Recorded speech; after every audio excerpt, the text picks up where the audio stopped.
ಇದು SS digital channel, Shri ಸುಮಂಗಲಿ digital channel. ನೀವು ನೋಡ್ತಾ ಇದ್ದೀರಿ ಸುದ್ದಿ ಸಮಯ, ಸ್ಥಳೀಯ ಸುದ್ದಿಗಳಿಗಾಗಿ.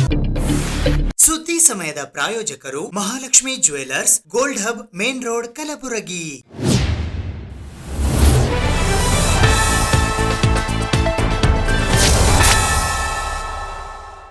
ಸುದ್ದಿ ಸಮಯಕ್ಕೆ ಸ್ವಾಗತ. ನಾನು RJ ಮಂಜು ಹಿರೋಳಿ. ಕಲ್ಯಾಣ ಕರ್ನಾಟಕದ ಅಭಿವೃದ್ಧಿಗೆ ಆರೋಗ್ಯ ಆವಿಷ್ಕಾರ ಸಮಾರಂಭವನ್ನು ಮುಖ್ಯಮಂತ್ರಿ ಸಿದ್ದರಾಮಯ್ಯ ಅವರು ಇಂದು ಯಾದಗಿರಿ ನಗರದ ಜಿಲ್ಲಾ ಕ್ರೀಡಾಂಗಣದಲ್ಲಿ ಉದ್ಘಾಟಿಸಿದರು. ಜಿಲ್ಲಾಡಳಿತ ಯಾದಗಿರಿ, ಜಿಲ್ಲಾ ಪಂಚಾಯತ್ ಯಾದಗಿರಿ, ಆರೋಗ್ಯ ಮತ್ತು ಕುಟುಂಬ ಕಲ್ಯಾಣ ಇಲಾಖೆ ಬೆಂಗಳೂರು ಹಾಗೂ ಕಲ್ಯಾಣ ಕರ್ನಾಟಕ ಪ್ರದೇಶ ಅಭಿವೃದ್ಧಿ ಮಂಡಳಿ ಕಲಬುರಗಿ ವತಿಯಿಂದ ಇಂದು ಯಾದಗಿರಿ ನಗರದ ಜಿಲ್ಲಾ ಕ್ರೀಡಾಂಗಣದಲ್ಲಿ ಹಮ್ಮಿಕೊಂಡಿದ್ದ ಕಲ್ಯಾಣ ಕರ್ನಾಟಕದ ಅಭಿವೃದ್ಧಿಗೆ ಆರೋಗ್ಯ ಆವಿಷ್ಕಾರ ಸಮಾರಂಭವನ್ನು ಮುಖ್ಯಮಂತ್ರಿ ಸಿದ್ದರಾಮಯ್ಯ ಅವರು ಉದ್ಘಾಟಿಸಿದರು. ಈ ಸಮಾರಂಭದಲ್ಲಿ ಸುಮಾರು 440 ಕೋಟಿ ರೂಪಾಯಿ ವೆಚ್ಚದ ವಿವಿಧ ಕಾಮಗಾರಿಗಳಿಗೆ ಅಡಿಗಲ್ಲು ನೆರವೇರಿಸಲಾಯಿತು. ಈ ಕಾರ್ಯಕ್ರಮಕ್ಕೆ ಘನ ಉಪಸ್ಥಿತರಾಗಿ ಅಖಿಲ ಭಾರತೀಯ ಕಾಂಗ್ರೆಸ್ ಪಕ್ಷದ ನಾಯಕರಾದ ಡಾಕ್ಟರ್ ಮಲ್ಲಿಕಾರ್ಜುನ್ ಖರ್ಗೆ ಆಗಮಿಸಿದ್ದರು.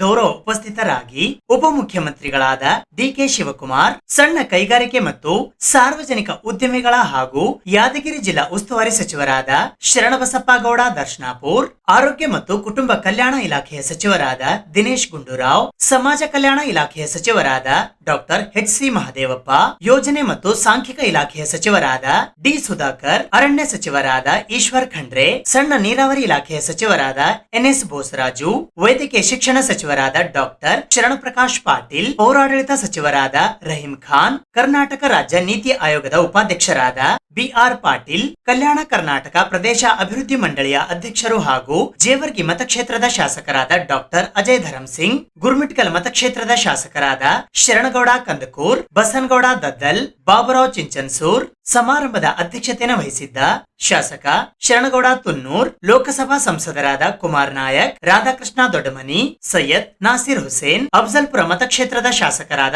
MY ಪಾಟೀಲ್, ಕಲಬುರಗಿ ದಕ್ಷಿಣ ಮತಕ್ಷೇತ್ರದ ಶಾಸಕರಾದ ಅಲ್ಲಮಪ್ರಭು ಪಾಟೀಲ್, ಹಂಪಯ್ಯ ನಾಯಕ್, ರಾಜಾ ವೇಣುಗೋಪಾಲ್ ನಾಯಕ್, ವಿಧಾನ ಪರಿಷತ್ತಿನ ಸದಸ್ಯರಾದ ತಿಪ್ಪಣ್ಣಪ್ಪ ಕಮಕ್ನೂರ್, ಚಂದು ಪಾಟೀಲ್ ಸೇರಿದಂತೆ ಇತರೆ ಅನೇಕ ಜನ ಕಾಂಗ್ರೆಸ್ ಪಕ್ಷದ ಮುಖಂಡರುಗಳು ಹಾಗೂ ಕಾರ್ಯಕರ್ತರು ಉಪಸ್ಥಿತರಿದ್ದರು.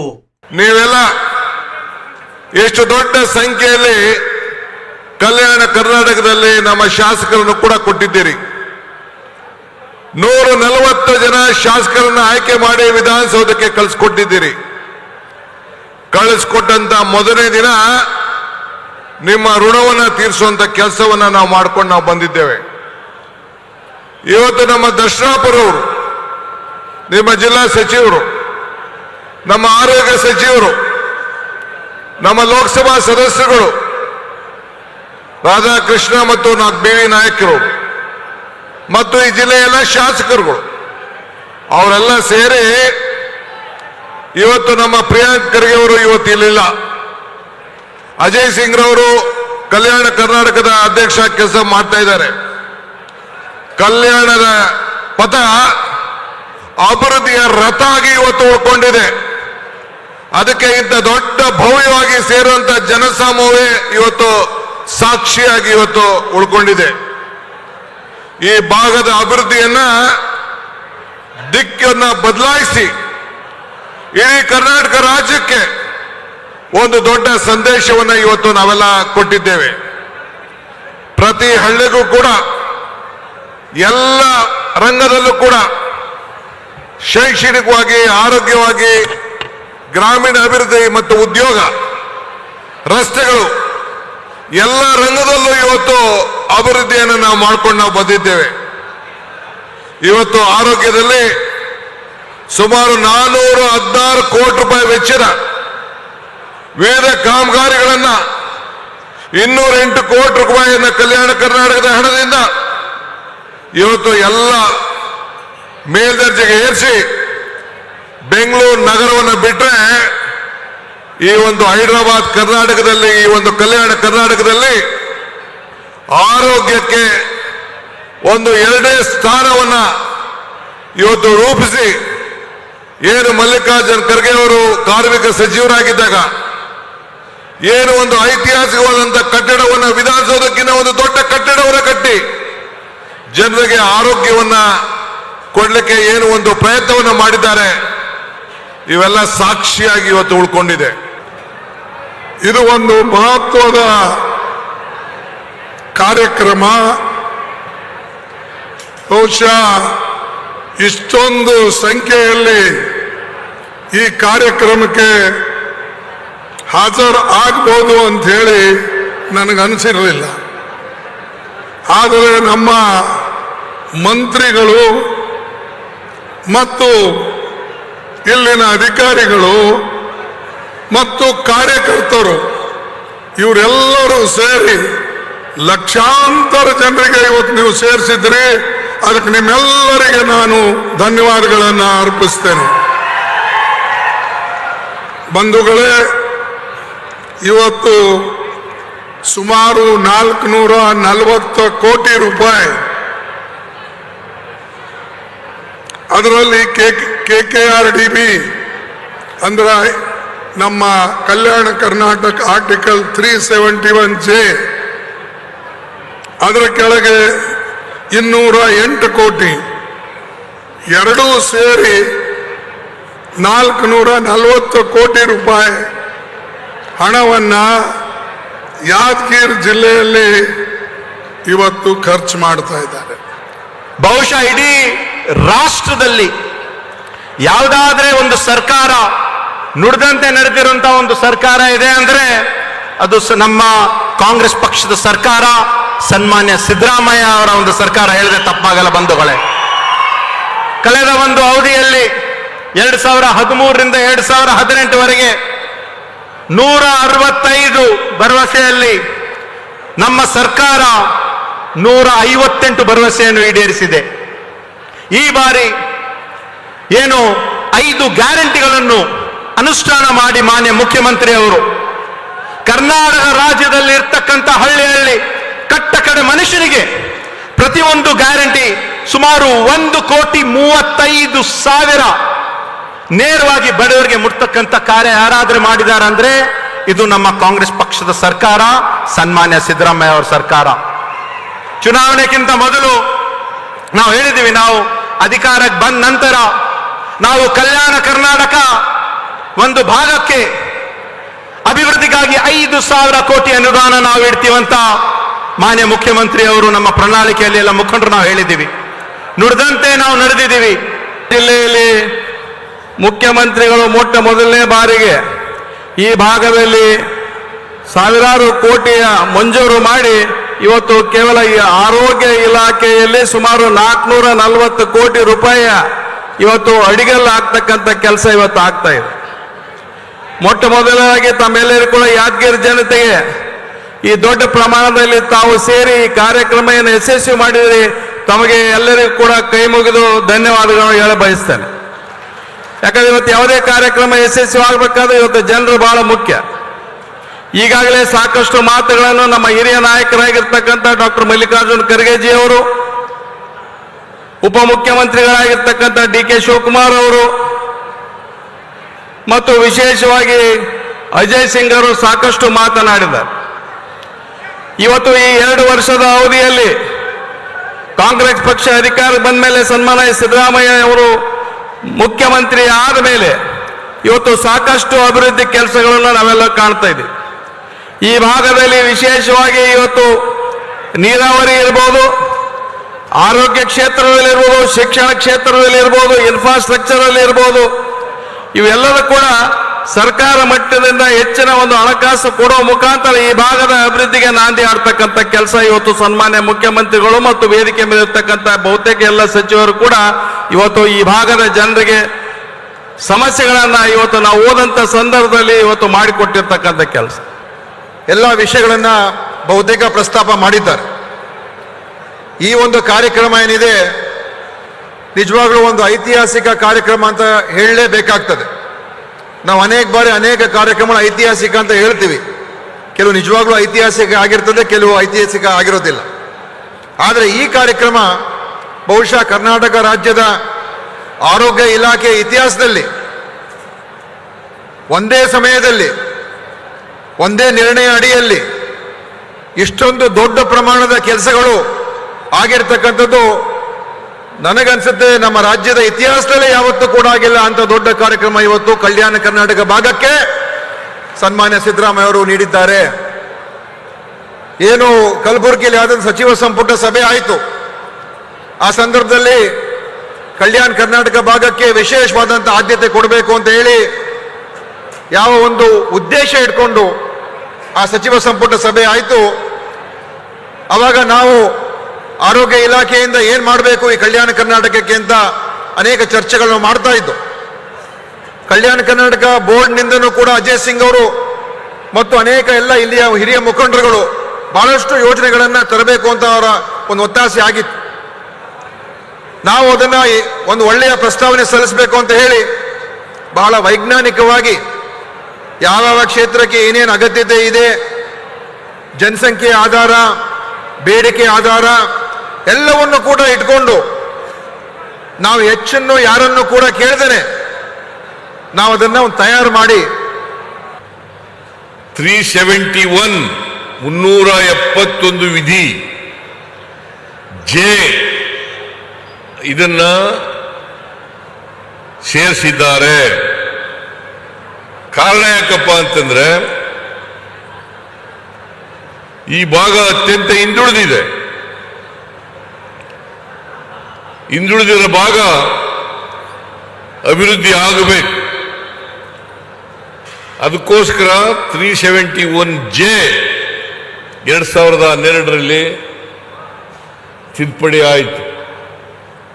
ನಾವು 2013ರಲ್ಲಿ ಅಧಿಕಾರಕ್ಕೆ ಬಂದು 2013ರಲ್ಲಿ ಅಧಿಕಾರಕ್ಕೆ ಬಂದು ಆಗ್ತಾನೆ ತಿದ್ದುಪಡಿ ಆಗಿತ್ತು. ಮನಮೋಹನ್ ಸಿಂಗ್ ಅವರು ಪ್ರಧಾನಮಂತ್ರಿ ಆಗಿರುವಾಗ ಆ ತಿದ್ದುಪಡಿ ಆಗ್ಬೇಕಾದ್ರೆ ಮಲ್ಲಿಕಾರ್ಜುನ ಖರ್ಗೆ ಅವರು, ದಿವಂಗತ ಧರ್ಮಸಿಂಗ್ ಅವರು ಕಾರಣ ಅಂತಕ್ಕಂಥದನ್ನ ಹೇಳಲಿಕ್ಕೆ ಬಯಸ್ತಾ ಇದ್ದೇನೆ. ನಮ್ಮ ಸರ್ಕಾರ ಆಗ್ತಾನೆ 2013ರಲ್ಲಿ ಬಂದಿದ್ದು ನಾವು ಅಧಿಕಾರಕ್ಕೆ. ಆ ತಿದ್ದುಪಡಿ ಆದಾಗ ನಾವು ಕರ್ನಾಟಕ ರಾಜ್ಯದಲ್ಲಿ HK ಪಾಟೀಲ್ ರವರ ಅಧ್ಯಕ್ಷತೆಯಲ್ಲಿ ಒಂದು ಸಮಿತಿಯನ್ನು ಮಾಡಿದ್ರು, ಕ್ಯಾಬಿನೆಟ್ ಉಪಸಮಿತಿ. ಆ ಉಪಸಮಿತಿಯನ್ನು ಮಾಡಿ ಅವರು ವರದಿಯನ್ನ ಕೊಟ್ಟ ಮೇಲೆ ಶರಣ್ ಪ್ರಕಾಶ್ ಪಾಟೀಲ್ ಕೂಡ ಸದಸ್ಯರಾಗಿದ್ದರು. ಅವರು ವರದಿಯನ್ನು ಕೊಟ್ಟ ಮೇಲೆ ಕೂಡಲೇ ಯಥಾವತ್ತಾಗಿ ಆ ವರದಿಯನ್ನ ಜಾರಿ ಮಾಡಿದ್ದು ಕಾಂಗ್ರೆಸ್ ಸರ್ಕಾರ, ನಾನು ಮುಖ್ಯಮಂತ್ರಿ ಆಗಿರ್ತಕ್ಕಂಥ ಸರ್ಕಾರ ಅಂತಕ್ಕಂಥದ್ದನ್ನ ತಿಳಿಸಲಿಕ್ಕೆ ಬಯಸ್ತಾ ಇದ್ದೇನೆ. ಸಿಟಿಜನ್ಸ್ ಫೋರಂ ಕಲಬುರಗಿಯ ವತಿಯಿಂದ ಇಂದು ಕಲಬುರಗಿ ನಗರದ PDA ಎಂಜಿನಿಯರಿಂಗ್ ಕಾಲೇಜಿನ ಸ್ಯಾಕ್ ಸಭಾಂಗಣದಲ್ಲಿ ಆಯೋಜಿಸಿದ್ದ ಒಂದು ರಾಷ್ಟ್ರ ಒಂದು ಚುನಾವಣೆ ಎಂಬ ವಿಷಯದ ಕುರಿತು ವಿಚಾರ ಸಂಕಿರಣವನ್ನು ಕೇಂದ್ರ ಸಚಿವರಾದ ಪ್ರಹ್ಲಾದ್ ಜೋಶಿ ಅವರು ಉದ್ಘಾಟಿಸಿದರು. ಸಿಟಿಜನ್ಸ್ ಫೋರಂ ಕಲಬುರಗಿಯ ವತಿಯಿಂದ ಒಂದು ರಾಷ್ಟ್ರ ಒಂದು ಚುನಾವಣೆ ವಿಚಾರ ಸಂಕಿರಣ ಕಾರ್ಯಕ್ರಮವು ಶನಿವಾರ ದಿನಾಂಕ 14ನೇ ಜೂನ್ 2025ರಂದು ಮಧ್ಯಾಹ್ನ 2:30 ಗಂಟೆಗೆ ಕಲಬುರಗಿ ನಗರದ PDA ಇಂಜಿನಿಯರಿಂಗ್ ಕಾಲೇಜಿನ ಸ್ಯಾಕ್ ಸಭಾಂಗಣದಲ್ಲಿ ಜರುಗಿತು. ಈ ಕಾರ್ಯಕ್ರಮಕ್ಕೆ ಪ್ರಮುಖ ಭಾಷಣಕಾರರಾಗಿ ಭಾರತ ಸರ್ಕಾರದ ಹೊಸ ಮತ್ತು ನವೀಕರಿಸಬಹುದಾದ ಇಂಧನ, ಆಹಾರ ಮತ್ತು ಸಾರ್ವಜನಿಕ ವಿತರಣೆ, ಗ್ರಾಹಕರ ವ್ಯವಹಾರ ಇಲಾಖೆಯ ಸಚಿವರಾದ ಪ್ರಹ್ಲಾದ್ ಜೋಶಿ ಆಗಮಿಸಿದ್ದರು. ಮುಖ್ಯ ಅತಿಥಿಗಳಾಗಿ ಭಾರತೀಯ ಜನತಾ ಪಕ್ಷ ಕರ್ನಾಟಕದ ರಾಜ್ಯಾಧ್ಯಕ್ಷರಾದ BY ವಿಜಯೇಂದ್ರ ಆಗಮಿಸಿದ್ದರು. ಅಧ್ಯಕ್ಷತೆಯನ್ನು ಹೈದರಾಬಾದ್ ಕರ್ನಾಟಕ ಶಿಕ್ಷಣ ಸಂಸ್ಥೆಯ ಅಧ್ಯಕ್ಷರು ಹಾಗೂ ವಿಧಾನ ಪರಿಷತ್ತಿನ ಸದಸ್ಯರಾದ ಶಶಿಲ್ ಜಿ ನಮೋಶಿ ವಹಿಸಿದ್ದರು. ಗೌರವ ಅತಿಥಿಗಳಾಗಿ ಕಲ್ಯಾಣ ಕರ್ನಾಟಕ ವಾಣಿಜ್ಯ ಮತ್ತು ಕೈಗಾರಿಕಾ ಸಂಸ್ಥೆ ಕಲಬುರಗಿ ಅಧ್ಯಕ್ಷರಾದ ಶರಣಬಸಪ್ಪ ಎಂ ಪಪ್ಪ, ವಕೀಲರ ಸಂಘ ಕಲಬುರಗಿ ಅಧ್ಯಕ್ಷರಾದ SV ಪಸಾರ್, ಧಾನ್ಯ ಮತ್ತು ಬೀಜ ವ್ಯಾಪಾರಿ ಸಂಘ ಕಲಬುರಗಿ ಅಧ್ಯಕ್ಷರಾದ ಸಂತೋಷ್ ಲಂಗರ್ ಆಗಮಿಸಿದ್ದರು. ಭಾರತ ಅತ್ಯಂತ ದೊಡ್ಡ ಪ್ರಜಾತಂತ್ರ ವ್ಯವಸ್ಥೆ ಇಡೀ ಜಗತ್ತಿನಲ್ಲಿ. ಸ್ವಾತಂತ್ರ್ಯದ ನಂತರ ಪ್ರಾರಂಭದಲ್ಲಿ ನಡೆದಂತ ಚುನಾವಣೆಗಳು, ಅದು 52 ಆಗಿರ್ಬೋದು, 57 ಆಗಿರ್ಬೋದು, 62ರಲ್ಲಿ ಆಗಿರ್ಬೋದು, 1967ರಲ್ಲಿ ಆಗಿರ್ಬೋದು, ಒಂದೆರಡು ರಾಜ್ಯಗಳನ್ನು ಬಿಟ್ಟರೆ ಎಲ್ಲ ಕಡೆ ನೇರವಾಗಿ ಅಸೆಂಬ್ಲಿ ಮತ್ತು ಪಾರ್ಲಿಮೆಂಟ್ ಚುನಾವಣೆ ಒಂದೇ ಸಂದರ್ಭದಲ್ಲಿ ನಡೆಯಿತು. ಅದರ ತದನಂತರ ರಾಜಕೀಯ ಬದಲಾವಣೆ ಸಾಕಷ್ಟು ಆಗ್ತಾ ಇರೋದ್ರಿಂದ ಅನೇಕ ರಾಜ್ಯಗಳಲ್ಲಿ ಮಧ್ಯದಲ್ಲೇ ಚುನಾವಣೆ ಮಾಡಬೇಕಾದಂತ ಒಂದು ಪರಿಸ್ಥಿತಿ ಬಂತು. ಮೊದಲನೇದಾಗಿ ಈ ತರ ನಡೆದಂಥದ್ದು ಕೇರಳದಲ್ಲಿ EMS ನಂಬೂದ್ರಿಪಾಲ್ ಅವರ ಸರ್ಕಾರ 1957ರಲ್ಲಿ ಅವರು ಚುನಾಯಿತರಾದರು. ನಂತರ 57ರಲ್ಲಿ ನಮ್ಮ ಹಿಂದಿನ ಜವಾಹರ್ಲಾಲ್ ನೆಹರು ಅವರು ಪ್ರಧಾನಿಗಳು ಆ ಚುನಾಯಿತರಾದಂಥ ಸರ್ಕಾರ ಕೂಡ ರದ್ದು ಮಾಡಿ ಅಲ್ಲಿ ಕೂಡ ಮತ್ತೆ ಚುನಾವಣೆ ಮಾಡಬೇಕಾಯಿತು. ಹೀಗಾಗಿ ಲೋಕಸಭಾ ಮತ್ತು ಅಸೆಂಬ್ಲಿಯ ಚುನಾವಣೆ ಒಂದು ಕಾಲದಲ್ಲಿ ನಡೀಲಿಲ್ಲ ಮುಂದೆ. ಆ ಕಾರಣಕ್ಕಾಗಿ ಪ್ರಸ್ತಾವನೆಯನ್ನ 1983ರಿಂದ ಎಲ್ಲ ಕಡೆ ಬರ್ತಾನೆ ಇತ್ತು. ಒಂದೇ ಕಾಲದಲ್ಲಿ ಚುನಾವಣೆ ನಡೆದ್ರೆ ನಮ್ಗೆ ಸಾಕಷ್ಟು ಖರ್ಚು ವೆಚ್ಚ, ಇವತ್ತು ಬಹಳ ದೊಡ್ಡ ಪ್ರಮಾಣದಲ್ಲಿ ಖರ್ಚು ವೆಚ್ಚ ನಾವು ಚುನಾವಣೆಯಲ್ಲಿ ನೋಡ್ತಾ ಇದ್ದೀವಿ. ಅಂದ್ರೆ ಒನ್ ನೇಷನ್ ಒನ್ ಎಲೆಕ್ಷನ್ ಕಳೆದ ಹಲವಾರು ವರ್ಷಗಳಿಂದ ಈ ವಿಚಾರದ ಬಗ್ಗೆ ಸಾಕಷ್ಟು ಚರ್ಚೆಗಳು ನಡೀತಾ ಇದೆ.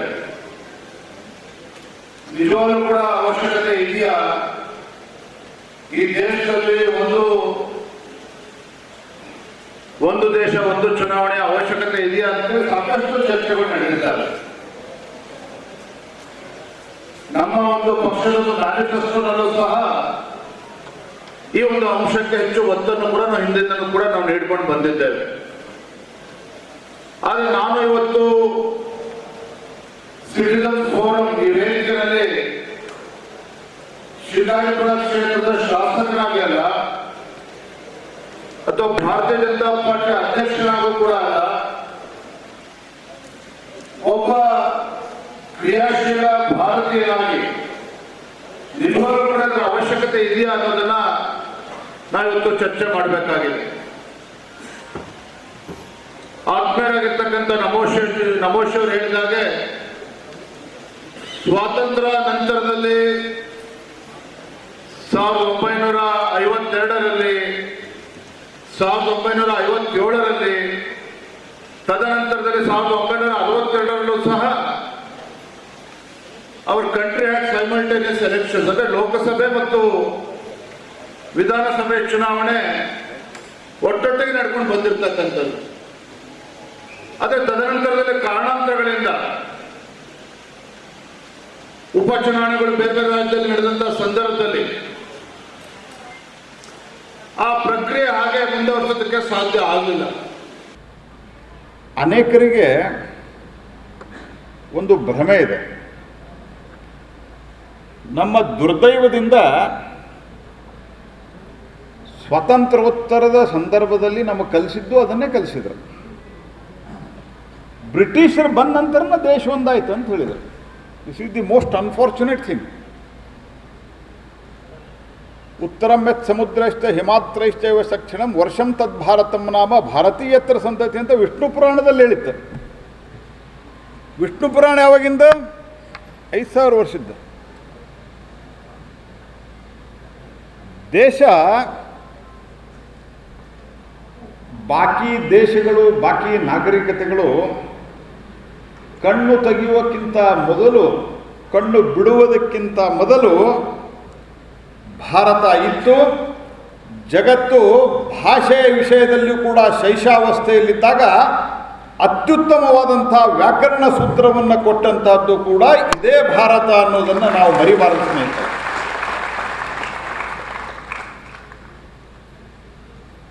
ನಾನು ಈ ಭಾರತದ ವಿಷಯದ ಬಗ್ಗೆ ನಾನು ಭಾಳ ಮಾತನಾಡಲಾರದೆ ಒಂದೇ ಒಂದು ಸಂಗತಿಯನ್ನು ನಿಮ್ಗೆ ಹೇಳಲಿಕ್ಕೆ ಇಚ್ಛೆ ಪಡ್ತೀನಿ. ಕಾಶಿಯಲ್ಲಿನ ವಿಶ್ವನಾಥ ಮತ್ತು ರಾಮೇಶ್ವರದಲ್ಲಿರುವ ರಾಮೇಶ್ವರ, ಯಾರು ಕಾಶಿಗೆ ಹೋಗ್ತಾರೋ ಅವರು ರಾಮೇಶ್ವರಕ್ಕೂ ಹೋಗಲೇಬೇಕು ಅಂತ ಅನೇಕ ಮನೆಗಳಲ್ಲಿ ಇವತ್ತಿಗೂ ಕೂಡ ನಿಯಮ ಇದೆ.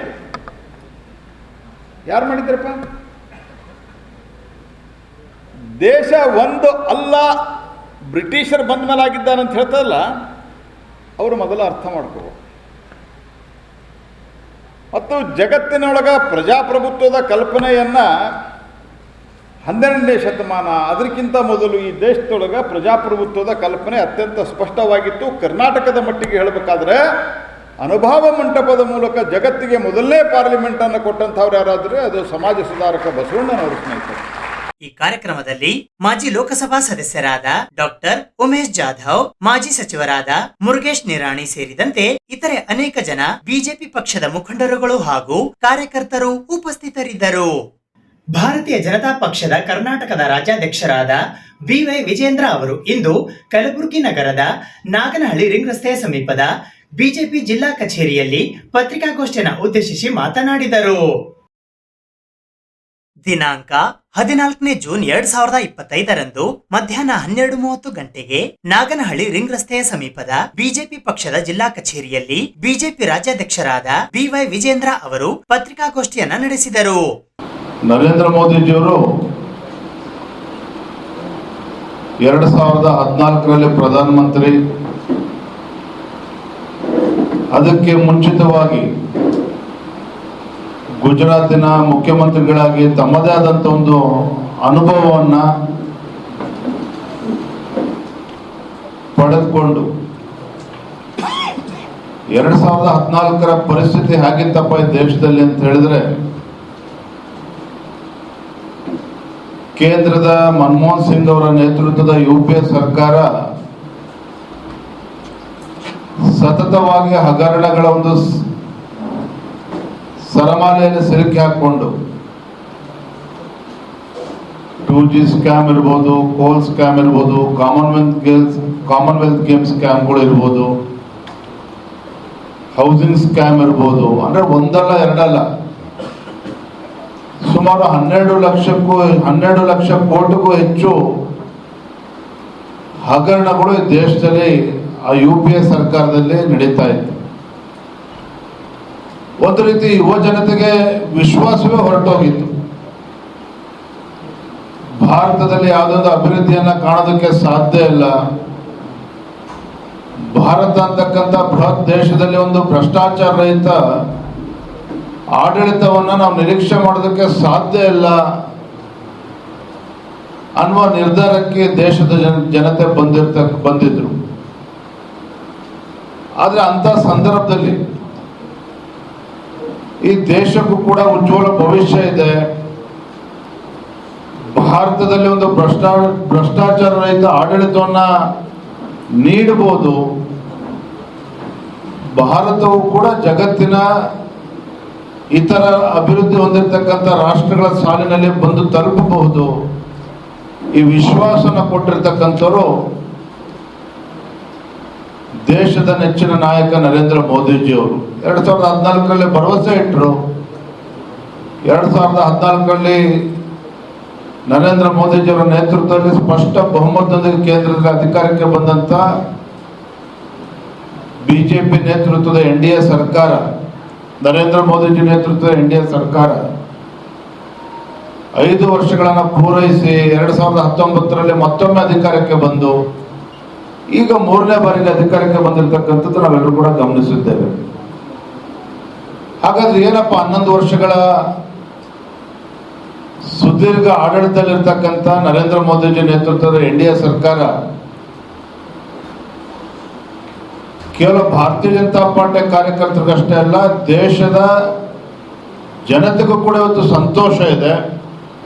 ಈ ಪತ್ರಿಕಾಗೋಷ್ಠಿಯಲ್ಲಿ ಬಿಜೆಪಿ ಗ್ರಾಮಾಂತರ ಜಿಲ್ಲಾಧ್ಯಕ್ಷರಾದ ಅಶೋಕ್ ಬಗಲಿ, ಬಿಜೆಪಿ ನಗರ ಜಿಲ್ಲಾಧ್ಯಕ್ಷರಾದ ಚಂದು ಪಾಟೀಲ್, ವಿಧಾನ ಪರಿಷತ್ತಿನ ಸದಸ್ಯರಾದ doctor BG Patil, Shashil G Namoshi, Kalaburagi ಗ್ರಾಮೀಣ ಮತಕ್ಷೇತ್ರದ ಶಾಸಕರಾದ ಬಸವರಾಜ್ ಮತ್ತಿಮೂಡ್, ಮಾಜಿ ಸಚಿವರಾದ ಬಾಬುರಾವ್ ಚೌಹಾಣ್, ಸುನಿಲ್ ವಲ್ಯಾಪುರೆ, ಮಾಜಿ ಶಾಸಕರಾದ ಸುಭಾಷ್ ಗುತ್ತೇದಾರ್, ಚಿಂಚೋಳಿ ಮತಕ್ಷೇತ್ರದ ಶಾಸಕರಾದ ಡಾಕ್ಟರ್ ಅವಿನಾಶ್ ಜಾಧವ್, ಮಾಜಿ ವಿಧಾನ ಪರಿಷತ್ತಿನ ಸದಸ್ಯರಾದ ಅಮರನಾಥ್ ಪಾಟೀಲ್, ಹರ್ಷಾನಂದ್ ಗುತ್ತೇದಾರ್, ಅವಣ್ಣ ಮ್ಯಾಕೇರಿ ಸೇರಿದಂತೆ ಇತರೆ ಅನೇಕ ಜನ ಬಿಜೆಪಿ ಪಕ್ಷದ ಮುಖಂಡರುಗಳು ಹಾಗೂ ಕಾರ್ಯಕರ್ತರು ಉಪಸ್ಥಿತರಿದ್ದರು. ಸುದ್ದಿ ಇನ್ನು ಇವೆ, ಸದ್ಯಕ್ಕೆ ಬ್ರೇಕ್. ಇದು SS ಡಿಜಿಟಲ್ ಚಾನಲ್, ಶ್ರೀ ಸುಮಂಗಲಿ ಡಿಜಿಟಲ್ ಚಾನಲ್. ನೀವು ನೋಡ್ತಾ ಇದ್ದೀರಿ ಸುದ್ದಿ ಸಮಯ, ಸ್ಥಳೀಯ ಸುದ್ದಿಗಳಿಗಾಗಿ. ಸುದ್ದಿ ಸಮಯದ ಪ್ರಾಯೋಜಕರು Mahalakshmi jewellers, gold hub, main road, Kalaburagi.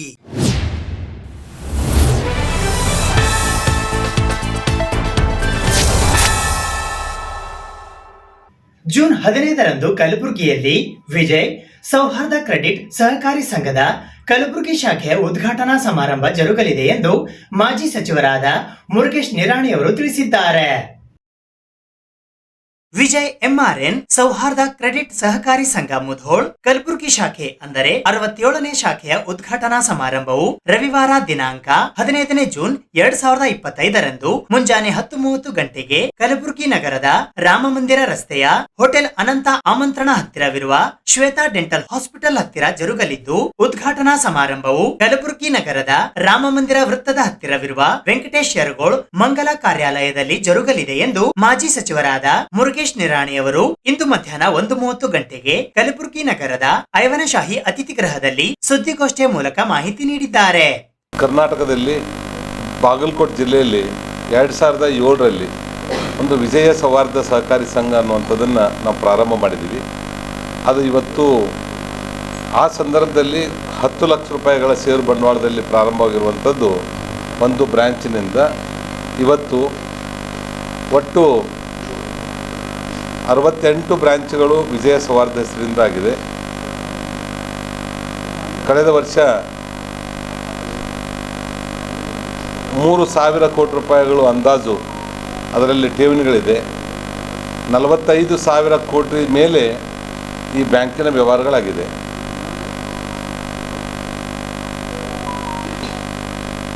ಒಟ್ಟು ಈ 68 ಬ್ಯಾಂಕ್ಗಳ ಒಟ್ಟು ಸಿಬ್ಬಂದಿಗಳು 500ಕ್ಕಿಂತಲೂ ಹೆಚ್ಚು ಜನ ಇದ್ದಾರೆ. ಆ 500 ಹೆಚ್ಚು ಜನರಿಗೆ ಪ್ಯೂರ್ ಮೆರಿಟ್ ಮೇಲೆ ಮತ್ತು ಸ್ಥಳೀಯರಿಗೆ ಆದ್ಯತೆಯನ್ನು ಮಾಡಿ ಅವ್ರಿಗೆ ಅಪಾಯಿಂಟ್ಮೆಂಟ್ಗಳನ್ನು ಮಾಡಿದೆ. ಯಾವುದೇ ಅವ್ರಿಗೆ ಅಪಾಯಿಂಟ್ಮೆಂಟ್ ಮಾಡ್ಕೋಬೇಕಾದ್ರೆ ಅವ್ರ ಕಡೆ ಸೇರ್ ಹತ್ತಿ ಡಿಪಾಸಿಟ್ ಮಾಡ್ಕೋದಾಗಲಿ, ಇಂಟ್ರೆಸ್ಟ್ ಫ್ರೀ ಡಿಪಾಸಿಟ್ ಆಗಲಿ ಅಥವಾ ಅವ್ರ ಕಡೆ ಏನೋ ದುಡ್ಡು ತೊಗೊಳೋದಾಗಲಿ ಈ 500 ಕಡೆಯಿಂದ ಯಾರ ಕಡೆಯಿಂದ ತೊಗೊಳಾರ್ದೇ ಕೇವಲ ಅವ್ರ ಮೆರಿಟ್ ಇರಬೇಕು ಮತ್ತು ಸ್ಥಳೀಯರು ಇರಬೇಕು, ಆ ಬ್ಯಾಂಕಿನ ವ್ಯಾಪ್ತಿಯಲ್ಲಿ ಬರ್ತಿರುವಂಥವ್ರು ಇರಬೇಕು. ಅವರನ್ನೇ ಗಮನದಲ್ಲಿ ಇಟ್ಕೊಂಡು ಪ್ರಾರಂಭ ಮಾಡಿದ್ದೀವಿ. ಇವತ್ತು ಎಲ್ಲ ಉತ್ತರ ಕರ್ನಾಟಕದ ಕಿತ್ತೂರು ಕರ್ನಾಟಕದಲ್ಲಿ ಹೆಚ್ಚಿನ ಬ್ರ್ಯಾಂಚ್ಗಳು ಈಗಾಗಲೇ ಕೆಲಸ ಮಾಡ್ತಾ ಇರೋದ್ರಿಂದ ಕಲ್ಯಾಣ ಕರ್ನಾಟಕದಲ್ಲೂ ಸಹಿತ ನಮ್ಮ ಸ್ನೇಹಿತರು ಈ ಭಾಗದಲ್ಲಿನೂ ಸಹಿತ ಬ್ಯಾಂಕನ್ನು ಪ್ರಾರಂಭ ಮಾಡಿರಿ. ಇಲ್ಲಿ ಎರಡೂ ರೀತಿಯಿಂದ ಒಂದು ಡಿಪಾಸಿಟ್ ಬರೋದ್ರ ಸಲುವಾಗಿ ಮತ್ತು ಸಣ್ಣ ಸಣ್ಣ ವ್ಯಾಪಾರ ಉದ್ಯಮಿಗಳಿಗೆ ಒಂದು ಕಡಿಮೆ ದರದ ಬಡ್ಡಿ ದರದಲ್ಲಿ ಸಾಲವನ್ನು ಕೊಡೋದ್ರ ಮುಖಾಂತರ ಒಂದು ಅಳಿಲು ಸೇವೆಯನ್ನು ಈ ಕಲ್ಯಾಣ ಕರ್ನಾಟಕದಲ್ಲಿ ಮಾಡಿದಂಥ ಆಗುತ್ತೆ. ಅದಕ್ಕೆ ತಾವೆಲ್ಲ ಇಲ್ಲಿ ಬಂದು ಈ ಭಾಗದಲ್ಲಿನೂ ಬ್ರ್ಯಾಂಚ್ಗಳನ್ನು ಓಪನ್ ಮಾಡಿರಿ ಅಂತ ಮನವಿ ನಮ್ಮದೆಲ್ಲ ಸ್ನೇಹಿತರು ಮೇಲಿನ ಮೇಲೆ ಹೇಳ್ತಾ ಇದ್ದರು. ಅದ್ರ ಸಲುವಾಗಿ ನಮ್ಮ ಬ್ರಾಂಚ್ ಓಪನ್ ಆಗಿ ಇವತ್ತು 18ನೇ ವರ್ಷ. ಈ ಸುದ್ದಿಗೋಷ್ಠಿಯಲ್ಲಿ ಅವರೊಂದಿಗೆ ಮಾಜಿ ಶಾಸಕರಾದ ದತ್ತಾತ್ರೇಯ ಸಿ ಪಾಟೀಲ್ ರೇವೂರ್, ಮಾಜಿ ವಿಧಾನ ಪರಿಷತ್ತಿನ ಸದಸ್ಯರಾದ ಅಮರನಾಥ್ ಪಾಟೀಲ್, ಬಿಜೆಪಿಯ ಮಾಜಿ ನಗರ ಜಿಲ್ಲಾಧ್ಯಕ್ಷರಾದ ಸಿದ್ದಾಜಿ ಪಾಟೀಲ್ ಸೇರಿದಂತೆ ಇತರೆ ಅನೇಕರು ಉಪಸ್ಥಿತರಿದ್ದರು. ಕರ್ನಾಟಕ ಗೃಹ ಕಾರ್ಮಿಕರ ಒಕ್ಕೂಟ ಕಲಬುರಗಿಯ ವತಿಯಿಂದ ಗೃಹ ಕಾರ್ಮಿಕರು ಎದುರಿಸುತ್ತಿರುವ ಸಮಸ್ಯೆಗಳನ್ನು ಪರಿಹರಿಸುವಂತೆ ಇಂದು ಪತ್ರಿಕಾಗೋಷ್ಠಿಯ ಮೂಲಕ ಮನವಿ ಮಾಡಲಾಯಿತು. ಗೃಹ ಕಾರ್ಮಿಕರು ಎದುರಿಸುತ್ತಿರುವ ಸಮಸ್ಯೆಗಳಿಗೆ ಪರಿಹಾರ ನೀಡುವಂತೆ ಕರ್ನಾಟಕ ಗೃಹ ಕಾರ್ಮಿಕರ ಒಕ್ಕೂಟ ಕಲಬುರಗಿಯ ವತಿಯಿಂದ ಇಂದು ಕಲಬುರಗಿ ನಗರದ ಪತ್ರಿಕಾ ಭವನದಲ್ಲಿ ಜರುಗಿದ ಸುದ್ದಿಗೋಷ್ಠಿಯ ಮೂಲಕ ಮನವಿ ಮಾಡಲಾಯಿತು. ಜೂನ್ 16ರಂದು ಗೃಹ ಕಾರ್ಮಿಕರ ದಿನವನ್ನು ಎಲ್ಲೆಡೆ ಆಚರಣೆ ಮಾಡಲಾಗುತ್ತದೆ. ಆದ ಕಾರಣ ಇಂದು ನಾವು ಗೃಹ ಕಾರ್ಮಿಕರು ಎಂದರೆ ಯಾರು ಮತ್ತು ಅವರ ವಾಸ್ತವಿಕತೆ ಹಾಗೂ ಅವರ ಬೇಡಿಕೆಗಳನ್ನು ಪತ್ರಿಕಾಗೋಷ್ಠಿಯ ಮುಂದೆ ತಂದಿರಲು ಬಯಸುತ್ತೇವೆ. ಗೃಹ ಕಾರ್ಮಿಕರು ಎಂದರೆ ಕೊಳಚೆ ಪ್ರದೇಶದಲ್ಲಿ ವಾಸಿಸುತ್ತಿರುವ ಮಹಿಳೆಯರು, ಬಡವರು, ಅವಿದ್ಯಾವಂತ ಜನರು ತಮ್ಮ ಹೊಟ್ಟೆಪಾಡಿಗಾಗಿ ಬೇರೆಯವರ ಮನೆಯಲ್ಲಿ ಕೆಲಸ ಮಾಡಿಕೊಂಡು ತಮ್ಮ ಜೀವನವನ್ನು ಸಾಗಿಸುವಂಥ ಜನರಿಗೆ ನಾವು ಗೃಹ ಕಾರ್ಮಿಕರು ಎನ್ನುತ್ತೇವೆ. ಆದರೆ ಈ ದಿನದಲ್ಲಿ ಗೃಹ ಕಾರ್ಮಿಕರ ವಾಸ್ತವಿಕತೆಯು ಬಗ್ಗೆ ಯಾರೂ ಯೋಚನೆ ಮಾಡುವುದಿಲ್ಲ.